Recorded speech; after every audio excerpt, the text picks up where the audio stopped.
大手なるとかまあ都合よ四国の方に回ってくれたけんよかばってんのさ。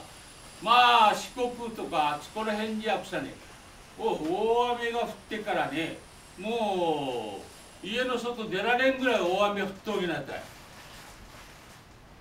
ありゃこうしたら三度三度食事がどげんしょこなるとかいな。